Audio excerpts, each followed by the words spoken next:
Guys, welcome to our ResultsCon Wbc number 5. This is a 3-round circuit made up of 7 exercises.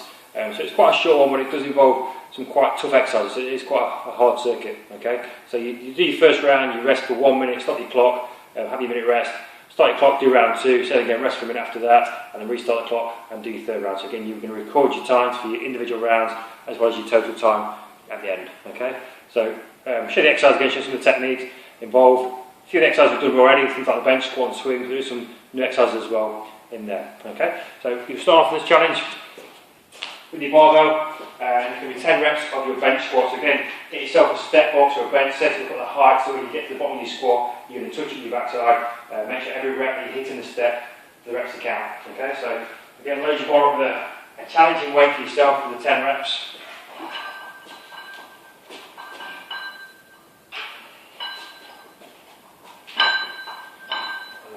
Nice and deep, then tapping your step, drive back up. Make sure every rep, say, touches the step box for the reps to count.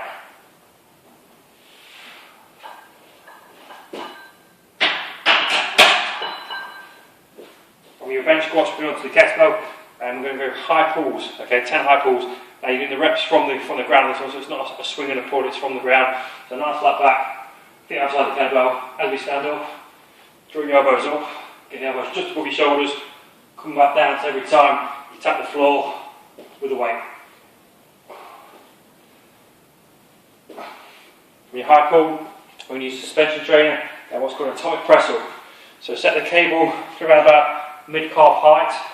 This time around your feet are going to go into the foot cradles. And from there you're going to spin yourself around into that press up position. What we're looking for is one press as we push up. You tuck your knees under your body.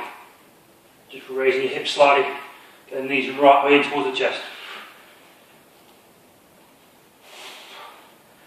10 reps. Now if you do struggle that one, of course it's quite an advanced exercise. You can do it with a stability ball, slightly easier version, or you can rest it right back down and just do a basic press up to start with, and then work up towards a press up with jackknife or a atomic press up. Okay. From there, we move over to, again if available, we can use the sandbells, and we're going to do lunges.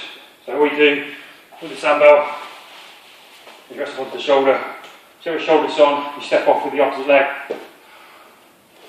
and perform your reps from there. So 10 lunges, all off one side. Once you've done it, transfer the weight, same again, 10 reps off the leg. Sandbells aren't available, you could do it in a kettlebell in rack position or dumbbell in rack position, exact same principle, just stepping off with the opposite leg. Then back on the kettlebell, 2-handed swings for 10. Again, through the legs, snap from the hips, get that hinge movement. From the swings, move over to your slam ball. Now we're going to do a squat press with a ceiling throw. So then you start the ball on the ground.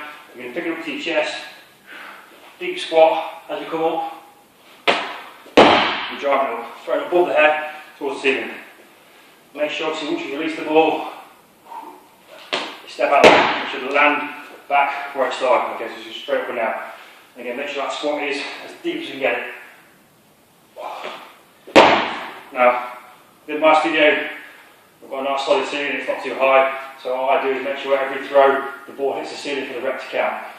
Obviously if you're working at a place with a ceiling that's not strong, you might not be doing that. If the ceiling's higher, you might want to hit the ceiling anyway. So just obviously change that to your own space available. Okay, so if you haven't got the room to throw the ball to the ceiling, just throw it as high as you can. Obviously if you've got a ceiling that's not as sturdy, don't hit the ceiling with it. Okay, so just use common sense for that one. And then last but not least, we've got bear crawls. So again, make sure you've got space for around about 8 to 10 metres.